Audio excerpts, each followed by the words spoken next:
ચાલો જાણીએ જીપીએસસી 2024-25નું ભરતી કેલેન્ડર. આ ટાઈપિંગ મિસ્ટેક છે મિત્રો, 24-25નું. જૂન 2024થી જીપીએસસી વાળા દરેક વર્ષે ભરતીનું કેલેન્ડર બહાર પાડી દે છે.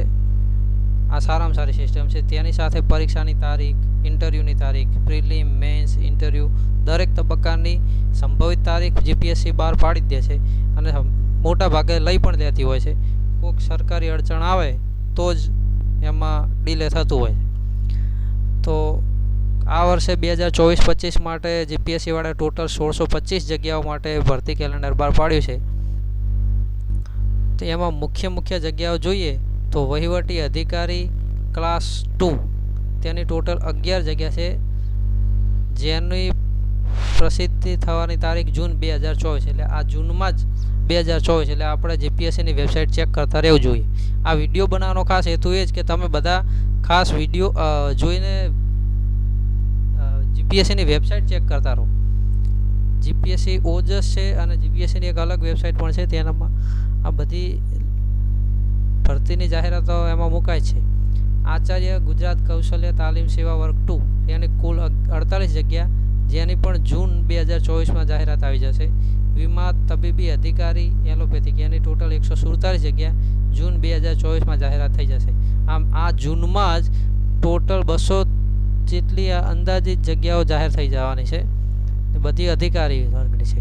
પછી એસટીઆઈ ખાસ સૌથી આખા લિસ્ટમાં સૌથી હાઈએસ્ટ જો વેકન્સી હોય ને તો 573 સ્ટેટ એસટીઆઈમાં છે. રાજ્યવેરા નિરીક્ષક વર્ગ 3 સૌથી સારામાં સારો ટાર્ગેટ આવે છે સપ્ટેમ્બર 8મા મહિનામાં 2024. એટલે 2 મહિના પ્રસિદ્ધ થવાની વાર છે, 1.5-2 મહિના એની પરીક્ષામાં લે છે. એમ કરીને 4-5 મહિના એટલે કમ્પ્લીટ તમને એસટીઆઈને ટાર્ગેટ કરી શકો છો. એમાં સૌથી ટાર્ગેટ સારો હોય ને તો એસટીઆઈને આપણે ટાર્ગેટ કરી શકીએ છીએ. જીએમસીમાં વહીવટી અધિકારીની 2 જગ્યાઓ, હિસાબી વહીવટી અધિકારી 1 આ ઓક્ટોબરમાં આવશે. વહીવટી અધિકારી આરોગ્ય અને પરિવાર કલ્યાણ નવેમ્બર 2024માં આવશે 6 જગ્યા માટે. પછી એન્જિનિયર માટે સિવિલ 100 જગ્યા અને એ જ બીજી 96 જગ્યાઓ એપ્રિલ અને નવેમ્બરમાં. આ હાઈએસ્ટ જગ્યાઓ છે મિત્રો. એપ્રિલ અને નવેમ્બરમાં 200 જેટલી સિવિલ એન્જિનિયરની ભરતી આવશે. તો તેનું પણ આપ ખાસ ધ્યાન રાખીને એ મુજબ તૈયારી કરવા માંડાય. એટલે આપણે હજુ 6 મહિના જેટલો ટાઈમ મળી રહે તમને એક્ઝામમાં, અને સારો છે. આપણે પરીક્ષા પદ્ધતિ જોઈએ જીપીએસસીની તો પહેલાં પ્રિલિમ અને પછી મેન્સ અને ક્લાસ 2 અને 1-2માં ઇન્ટરવ્યૂની પદ્ધતિ છે. ત્યારબાદ ઓર્ડર મળતા હોય છે. પ્રિલિમ્સના માર્ક્સ જીપીએસસીની કોઈ પણ પરીક્ષામાં મેરિટમાં ગણવામાં આવતા નથી, પણ પ્રિલિમ પાસ કરવી સૌથી મહત્ત્વની વસ્તુ છે. પ્રિલિમમાં 2 પેપર લેવામાં આવશે, સામાન્ય અભ્યાસ 1 અને સામાન્ય અભ્યાસ 2, બંને 200 ગુણના અને 3 કલાક એમસીક્યુમાં જ લેવામાં આવશે. ત્યારબાદ ડિસ્ક્રિપ્ટિવ આવશે. ડિસ્ક્રિપ્ટિવમાં 6 પ્રશ્ન પેપર આવશે. તેમાં 150 ગુણના દરેક માટે 3 કલાક. એમાં 2 ભાષા, ગુજરાતી અને અંગ્રેજી, અને ગુજરાતીમાં નિબંધ.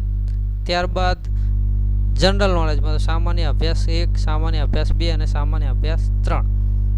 સામાન્ય અભ્યાસ 1નો સિલેબસ જોઈએ તો ઇતિહાસ, સાંસ્કૃતિક વારસો, ભારતીય બંધારણ, રાજ્ય વ્યવસ્થા, આંતરરાષ્ટ્રીય સંબંધો, પંચાયતી રાજ, જાહેર વહીવટ અને સામાન્ય બૌદ્ધિક ક્ષમતા એટલે રિઝનિંગ પૂછાશે. સામાન્ય અભ્યાસ 150 માર્ક્સનું પૂછાશે, બરાબર. સામાન્ય અભ્યાસ 2 જોઈએ તો ભારતીય અર્થતંત્રના આયોજન, ઇકોનોમિક્સ, જિયોગ્રાફી, વિજ્ઞાન અને ટેકનોલોજી અને દેશ વિદેશની સાંપ્રત ઘટનાઓ. આ 150 માર્ક્સનું સામાન્ય અભ્યાસ પૂછાશે.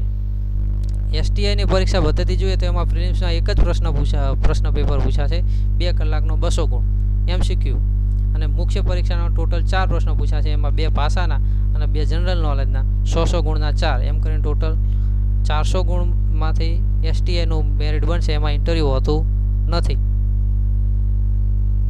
Thanks to watching my video.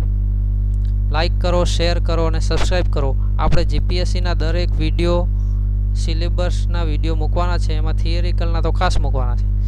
તો તે માટે આપ મારી ચેનલને લાઈક કરો, શેર કરો અને સબસ્ક્રાઈબ કરો. સબસ્ક્રાઈબ કરી લેવા ખાસ સબસ્ક્રાઈબ કરી લો.